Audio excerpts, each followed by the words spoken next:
Roger Miller's final confession about Patsy Cline left fans in shock. He didn't say it to a microphone and he never wrote it down. But for years, whenever Roger Miller talked about the night the hills west of Nashville went silent, people swore there was something in his voice that sounded like a confession. Not guilt exactly, more like a man haunted by a truth that never sat right. The picture tells half the story. A young Miller standing at the edge of twisted metal in a Tennessee ravine, shoulders pulled tight, eyes refusing to settle on what the ground was saying. That's the kind of moment you don't come back from unchanged. He could have spun a tale and fed the rumor mill. Instead, he carried what he saw like a locked box, and every so often he let a sentence slip that made fans wonder if the entire thing was ever as simple as the word accident. Before that night, their connection was simple. Two fast-talking, joke-slinging talents who turned pain into melody. She was the hurricane voice of Nashville. He was the restless songwriter who could turn a grocery list into a chart topper.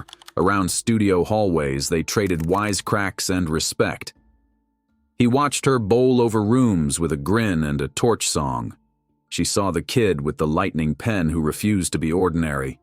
They weren't a packaged duo, but they shared the same orbit: late-night coffee, rushed rehearsals, backdoor exits when the crowd wouldn't let go.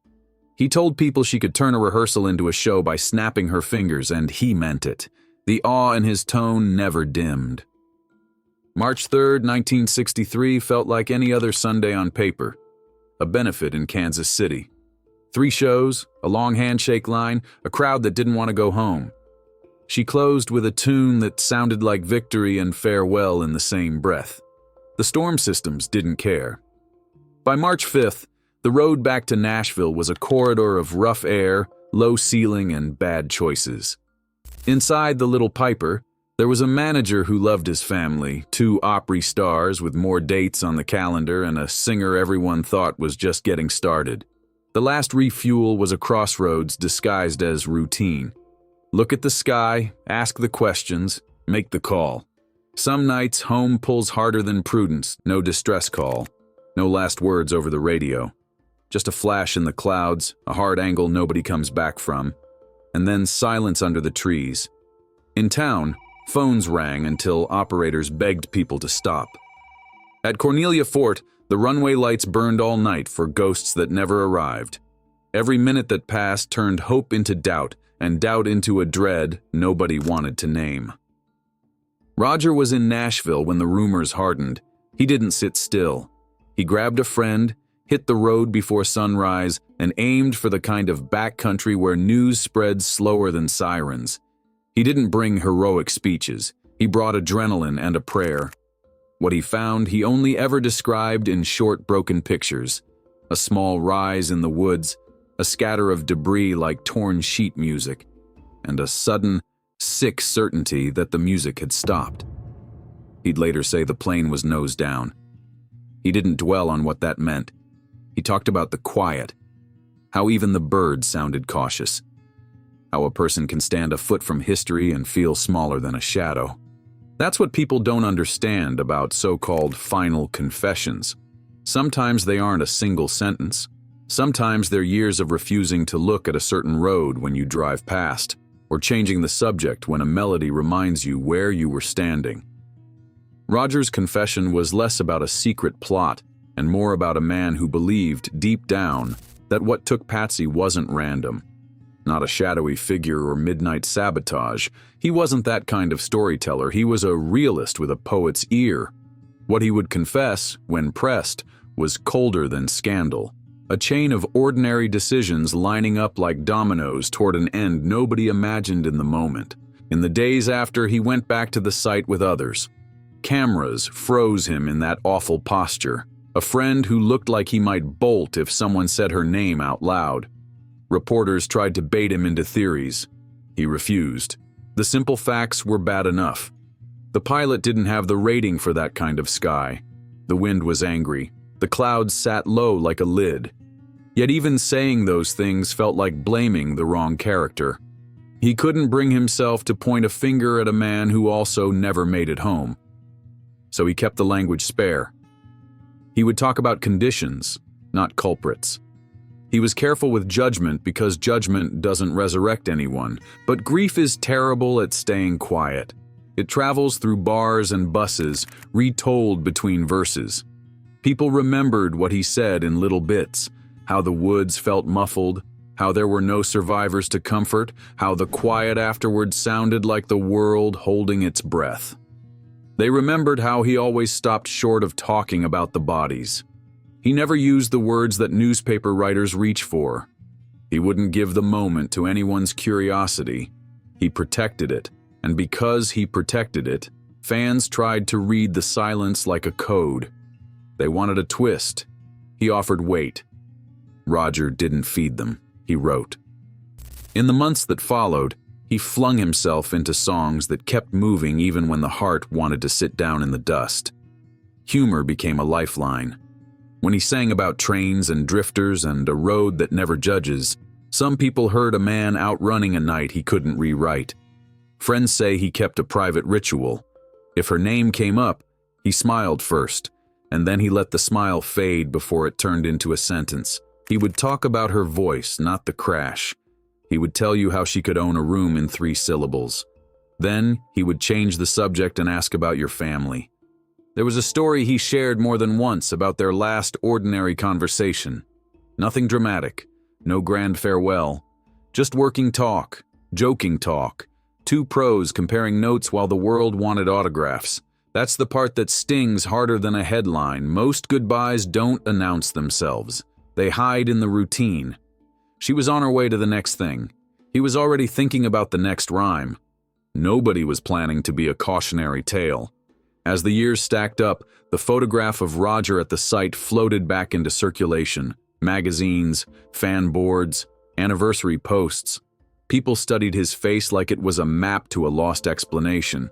Some said his look meant he knew the crash wasn't what it seemed. Others argued it showed something simpler, the helplessness that comes with arriving too late. If you stare long enough, you can see either story. That's the curse of a snapshot. It records pain, not context. What about the whispers that it wasn't an accident? That's where the suspense eats its own tail. The official story is ugly, but it's complete. A pilot pushed into weather he couldn't legally navigate, a horizon swallowed by clouds, a few wrong seconds at the wrong altitude. There were no burned wires pointing to sabotage, no trail of enemies lingering in the hangar. Yet if you have ever lost someone suddenly, you know why people still tilt their heads at the word accident. It feels like an insult to grief. It sounds like a shrug. Roger never shrugged. He talked about pressure, fatigue, the gravity of schedules, and the way hope can talk smart people into gambling minutes they don't have. He could not stop people from layering superstition on top of facts, and he didn't try. What he did, quietly, was keep telling the human-scale parts that get trampled by sensational retellings. The airport lights that stayed on all night. The way a road in the woods sounds under your boots when you don't want to hear it. The eerie stillness of a watch that stopped at the same minute that a career did. He let those details do the work, because in his mind they were honest. You could feel them without inventing villains. The last lines he shared about her were always warmed by admiration. He loved how she could laugh 5 minutes before a hard song and still dig out every raw nerve when the first note hit.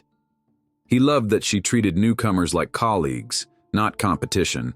And he loved that she didn't flinch from risk, on stage or in life. That part of the story is messy too. Risk makes legends. It also breaks hearts. He never untangled the knot. He just carried it. If there was a moment that sounded like a confession, it arrived late, when he was older and softer around the edges. Someone asked what haunted him most about that night.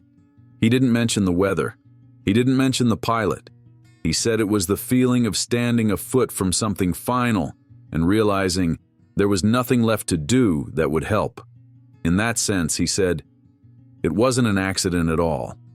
It was the bill for everything we take for granted when the engines hum and the charts look friendly.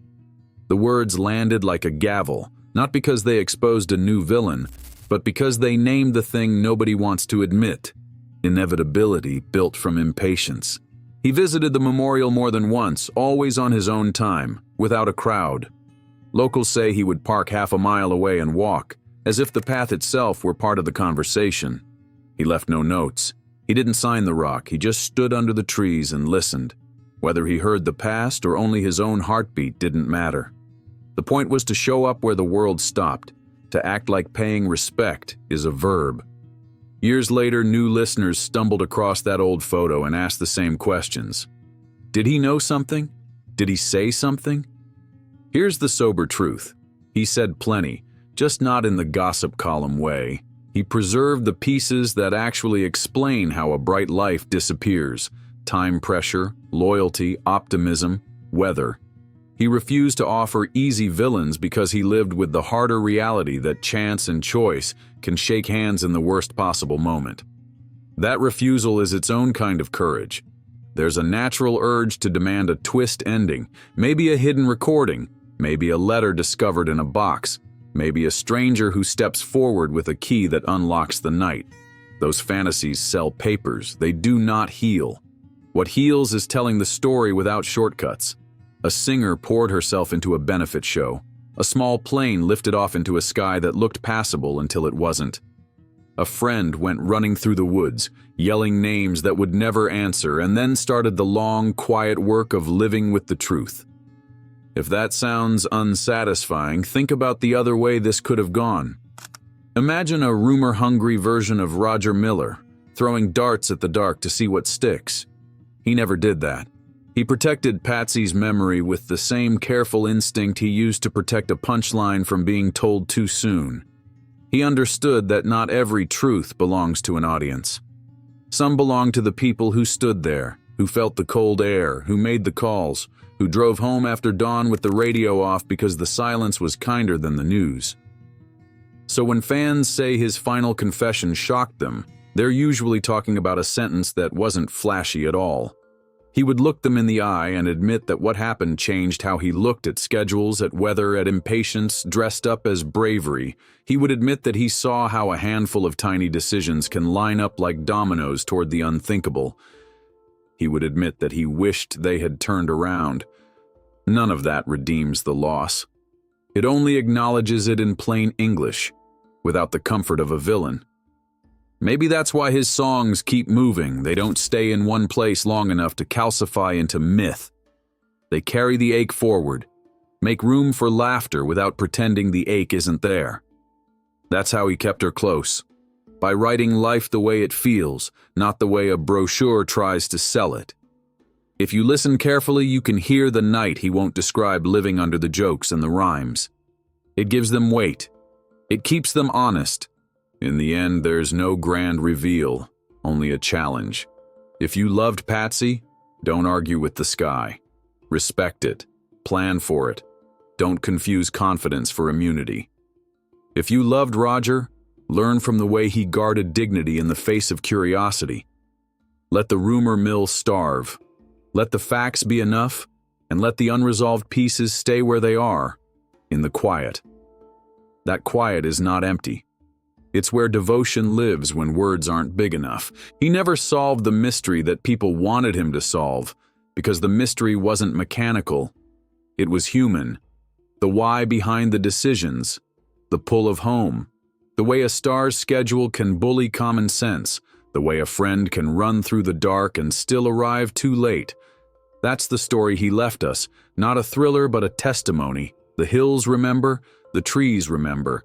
And somewhere in the pages he didn't write, he remembers enough for all of us. So if you want to hear his final confession, it's not a headline. It's a quiet creed.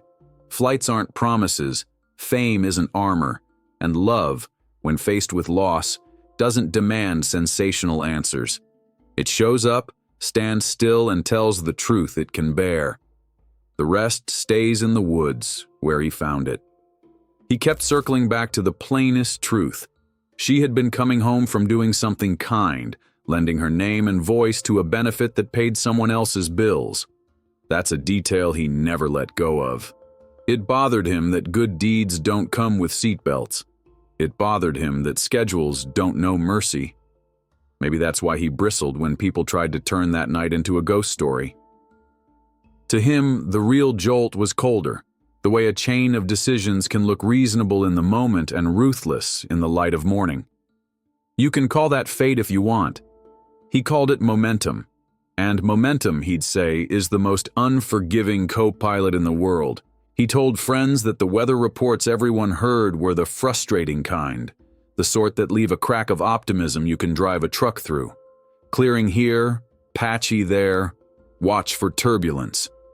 1,000 tiny maybes strung together like lights across a driveway. You think you can make it under the wire. You think the last leg is the easy leg. And then the clouds decide they're not negotiable. That's not scandal. That's the everyday trap that seduces smart people. He couldn't forgive it because you can't argue with physics and win. When he talked about her last show, his voice brightened like a porch light flicking on. He remembered the ovations, the crowd pressing closer, the way she could turn a hall into a living room and then into a cathedral in the space of a chorus. She sang an old song that felt like a new promise, a vow to keep steering through storms. Later, in some retellings, that choice sounded like prophecy. But he hated that kind of hindsight poetry. To him, it was just proof she intended to keep moving, like always. There were practical pieces he spoke about too, because practical pieces keep a person from drowning in what-ifs.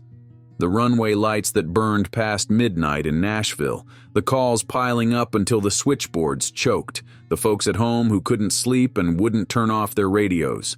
He named the volunteer searchers who tramped through briars, the deputies who marked off a rectangle of woods, the farmer who said he'd heard a single ugly thud. He never turned those people into background. He treated them like the chorus that keeps a ballad honest. He didn't gloss over the uglier footnotes.